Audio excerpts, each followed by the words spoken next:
These are notes for section 7.5, factoring trinomials, day 2. If you remember, in the last video, we factored trinomials and we had to play a numbers game, numbers that multiply to C and add to B. Well, we can look at other examples where we have to find numbers that multiply to C and subtract to B. And we can figure out which one we need to do based on what the problem looks like that's given to us. And again, we're going to start by looking at putting things together to figure out how to pull them apart. So a quick review of distributing, because that is multiplying, and factoring is the undoing of multiplying.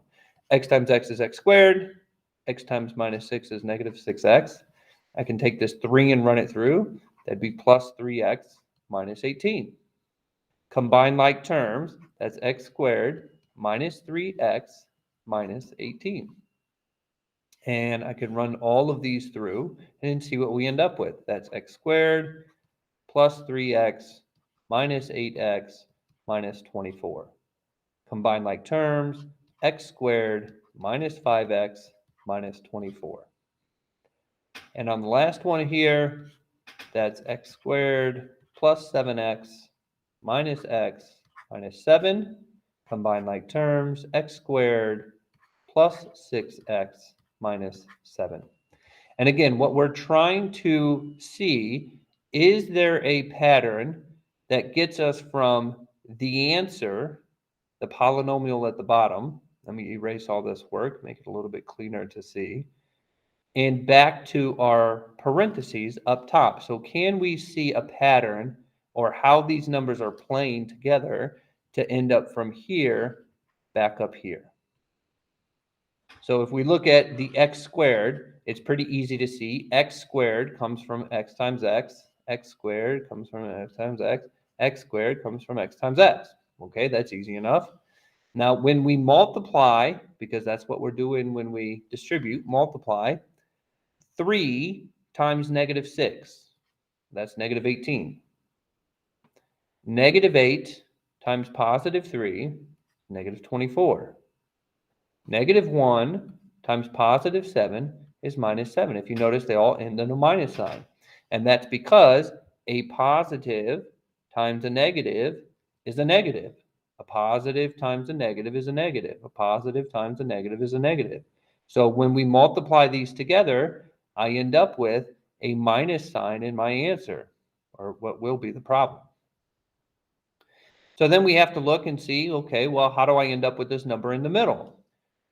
We got the x squared. We got the number at the end. We take the 2 and multiply, right? 6 times 3 is 18. 8 times 3 is 24. 1 times 7 is 7. So how do I end up with this minus 3, minus 5, or plus 6?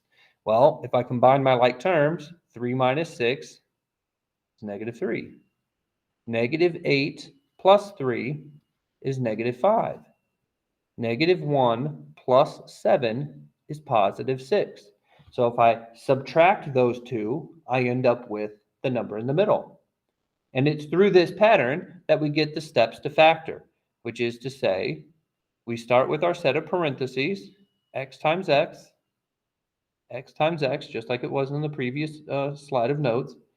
And now we're still looking for numbers that multiply to C, looking for factors, numbers that multiply to C. But now instead of asking them to add to B, we need them to subtract. So numbers that multiply to C and subtract to B. And then we fill in our parentheses. For example, on number 1, I know that I can make 2 sets of parentheses and put an x and an x in that first spot. And now I'm looking for numbers that multiply to 15. 1 times 15, 3 times 5. Which of these two numbers or combinations multiply to 15 and subtract to 2? Well, that would be 3 and 5. 3 and 5 subtract to 2. And on the previous video of notes, they all had the same sign. It was either plus plus or minus minus. Well, that's because they had to add. Same sign, plus plus minus minus, same sign, add and keep. Well, here they have to subtract.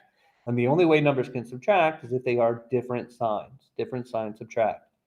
So the rule is the bigger of the two numbers carries the sign in the middle. So if it's a plus 2, The bigger number carries the sign in the middle. So let's look at a couple of examples. X times x will get me x squared. I'm looking for numbers that multiply to 6. 1 times 6, 2 times 3. Which of these combinations will subtract to give me 5? Well, that's 1 times 6. And the bigger number carries the sign in the middle, and they have to be opposite signs. The order in which you put your numbers doesn't matter. For example, you could write x minus 6 and x plus 1. Those are the exact same answer. What's important is that the sign is with the correct number. Let's do a couple more together. I have x times x to get x squared. And I'm looking for numbers that, well, that's a 24. Good save. I'm looking for numbers that multiply to give me 24. Okay, well, that would be something like 1 times 24, 2 times 12, 3 times 8, and 4 times 6. Which of these combinations multiply to 24 and subtract to 10? Well, that's 2 times 12. So 2 and 12, and the bigger number carries the sign in the middle.